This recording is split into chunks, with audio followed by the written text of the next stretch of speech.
My entitled aunt desperately wants to buy back the house she sold to my sister for less than a third of the price. My entitled aunt has been the primary source of headache for us as a family emotionally and monetarily. She would always ask my mom and dad for a loan that would take years for her to pay. Where those loans go is one of our biggest questions to date. And whenever my mom or my eldest sister would ask her for the payment, she would always play the I'm family card and be all emotional to play on my mom's emotions. My mom has a soft spot with her family and she would most likely let it slide. But not my eldest sister. She would constantly remind and warn my aunt to pay her debts or she'll do something about it. My aunt would then turn to my mom asking for protection from my sister, to which my mom would talk to my sister about it. My sister though is not having it and is just relentless on her pursuit of making my aunt pay her debts. This got to a point where my aunt warned to sue my sister if she doesn't stop, to which my sister openly invited. Ultimately, our aunt paid but not without any parting words of how our family are a bunch of rude people and that she would never ever talk to us again. And such. But after a month or so, she made up with my mom and everything was well. Except for my eldest sister. So for context, my aunt put her house up for sale due to her children moving out. Initially, she said that the house was getting too big for me to keep and maintain and that she'd plan on buying a nice condominium near the downtown area. My uncle didn't want her to sell it to someone they do not know or at least does not have an affinity to, so she suggested to sell the house to a relative or a super close friend. My aunt then talked to my youngest sister and pitched her the idea of buying the house from her. At first, my sister didn't really want to entertain the idea of buying a house at this point in time as they have 2 kids that they are sending to a not-so-cheap school.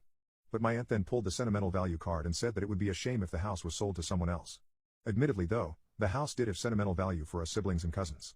We used to spend our summers over there as it's in a pretty nice neighborhood and we have friends there as well. A basketball court is fronting the house which is a win-win situation since they both have boys and her husband is a good basketball player. My aunt saw this as an opportunity for the boys and her husband to train or whatever. To my aunt's credit, she did have a nice pitch to my sister so I got to give her that. My sister and her husband discussed this in length. My sister and her husband decided to buy the house as they have long planned to have a house of their own. But her husband's grandmother begged them to stay at the current house they're living in until his grandmother can return back as she was sorting something out from a different city. So they decided to have at least until they are ready to move. My eldest sister, who by the way was against all of this, helped with all the contract and legal stuff so they can cover all their bases. The house and lot was sold for more or less 1 million pesos. My sister gave my aunt a more than generous amount of time to move out. When the time came that everything was moved out, my sister and her husband decided to pay a visit to their recently bought house and see to what extent the renovation would be. And to their surprise, the condition of the house was a literal crap hole. The walls and ceiling were falling apart, the tiles on the floor were chipped or starting to get chipped, the main bedroom was a mess, and the kitchen smelled like someone died in there for weeks. Although my aunt did disclose that some renovation work would be needed, but she never disclosed that the house was that effed up.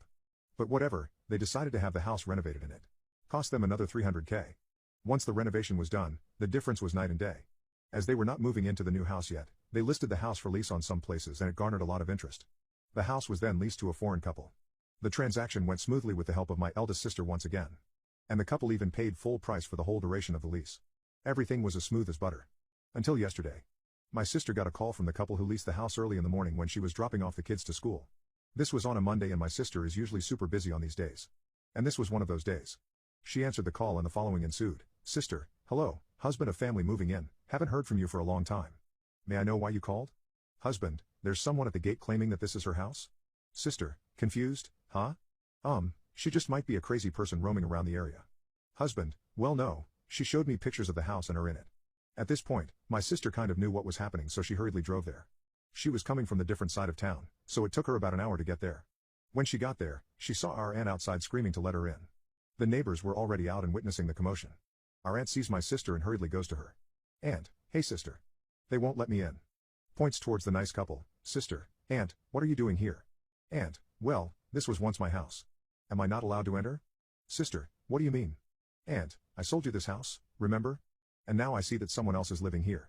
Sister, well, they are leasing the house. Aunt, what? Why would you lease the house to someone I don't know? Sister, getting angry, because this is my house? I can lease it to whoever I want.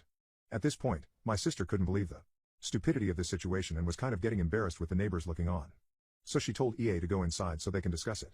Once they were in the house, my sister introduced our aunt to the couple who leased the property and the following ensued. Aunt, to the couple, how much did you lease the house for? Husband, excuse me? Aunt, I said, how much did you pay for the lease? Husband, I'm sorry, but we don't see the need of discussing that to you. Aunt, why not? Turns to my sister and asks, how much are they paying for the lease? Sister, it's none of your business. This is my property and I'm already generous enough to have let you in. Aunt, what? I sold you this beautiful house and you treat me this way? Looks at the couple again, was the house sold to you too? Tell me.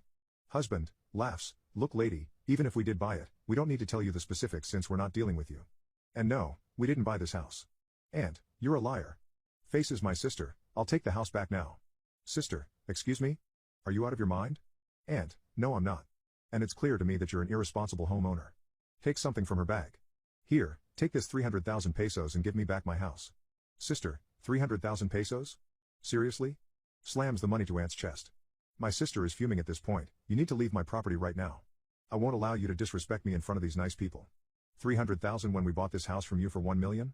Aunt, you can't kick me out of here. This is my house. Sister, grabs her phone, I'm calling the cops now. And then bolts out of there. On her way out, she screamed I'll come back and take the house. This is not the end of this. After Aunt was nowhere to be seen, my sister broke down in front of the nice couple.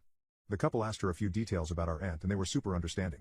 My sister offered to return about a quarter of the total money they paid for the lease, but the couple said that it's not necessary. Her husband knew what happened and he was furious to a point that he almost went to the condominium where the aunt was living in, but my sister was able to calm her down before anything bad happened. As of now, my sister and her husband are seeking legal advice from my eldest sister and her firm. Why is your ex an ex? My girlfriend and I were together for just about 7 years when we split up last week. I have known her since the 5th grade and every moment I spent with her were the best moments of my life so far. We did everything together. We were inseparable. It was literally like something out of a movie. After our first date, we spent 29 days in a row together the summer of our junior year going into our senior year of high school. Things were always great until a very pivotal moment. I am an idiot hopeless romantic and that will be my downfall in life. We had both since graduated high school and had been living together happily for about a year when she came to me out of the blue with some news. She said her dad got a job offer out of state that paid really well and her parents and younger sister were thinking about moving. I said, I am very happy for your dad if he decided to take it. Her response was to ask if I would ever consider moving and I immediately said no. I didn't understand why we would move with her parents when we already had our own place. She was highly considering moving and thinking back now, I am sure she was always planning on it no matter what. I came to a crossroads and had to make a huge decision. Move out of state for the first time and be away from my friends, family, job, my whole life basically. Or I could stay and watch the love of my life pack up and leave forever while I moved back into my parents' basement. Everything I knew would change, but I was so in love with her I couldn't picture my life without her for even a minute. I decided that after a lot of thought and stress that I would move. After we moved I became very depressed. I hated it there. I didn't have a good job anymore. I didn't know anyone. I didn't have any friends and my family wasn't there. Her family was tough and we spent basically every weekend at their house and it was becoming too much for me to handle. We didn't have our own life anymore. It was now our life elsewhere with her parents. I was dealing with a lot at the time and I wasn't handling it properly. I tried to just stick it out for a while and learn to adjust to my new life. We lived there for about 2 years when I got a phone call from my dad one Saturday. I couldn't answer right away but he tried calling back immediately after so I thought it was urgent and picked up. He told me over the phone that my younger brother had just took his life. My whole world shattered. My brother and I were super close before I moved and when I did leave we drifted apart. He was experimenting a lot with drugs and wasn't taking care of himself. He stopped calling me and wouldn't answer the phone after a while. I still to this day hold a lot of blame over myself for not being there. I felt like I abandoned him when I moved and things would be different now if I stayed. When he died, I decided to move back home to spend time with my family. My girlfriend was about finished with getting her associate's degree. Both of us had been working full-time and she was getting her school finished at the same time so it was taking a while for her even though she was busting ass. Not enough hours in the day. We found out that if she moved with me right away, something like 9 credits wouldn't transfer so we agreed that she should stay and finish school and move later on. We would only be apart for about 5 months. Easy. For some reason, every time I asked about her school, it seemed like her finishing date would get pushed back further and further.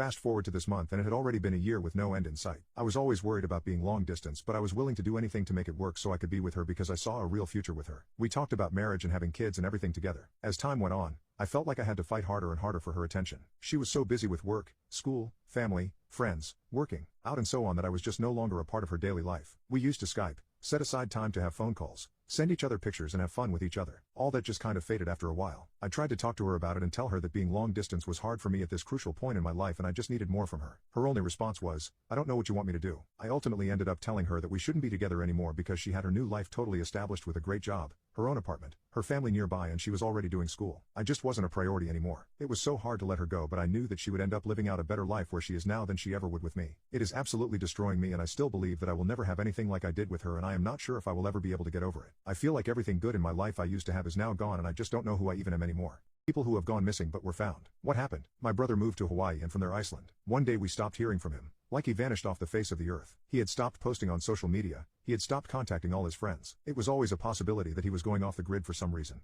But last we spoke everything was fine and normal. Still, we thought he would pop up somewhere, as he was an extensive world traveler and often went incommunicado for periods of time. A year goes by, we are more worried. What if something happened to him? Why wouldn't he be on social media anymore? Why would he cut contact with his entire network of friends and family? He had never done that before. There was no fight or drama. The last conversation he had with my mom was about Christmas presents. We start looking for him. We message everyone we know he knows. We message his best friend, who gives a very cryptic response, neither denying or confirming anything. This gets us worried. Why is this guy being shady? Last we knew, these two were traveling the world together. My mom email bombs his best friend, who refuses to respond. We wait another year. Nothing. We are starting to think he might be dead. My mom files a missing persons report, and the police find no trace of him. I start posting missing persons reports. We scour the internet. We find nothing. Another year. I haven't seen him in 5 years now. I think I'll never see him again. Half my family is convinced he died somewhere abroad. My mom hires a private detective for $10K. The guy can't find much. He is worthless. I started posting on Scandinavian subreddits, because that was the region my brother was last seen in. I basically make a missing persons poster with his picture and all his info. A week later someone sends me a message. They had seen my brother. We are freaking out. The person explains that he was in Norway,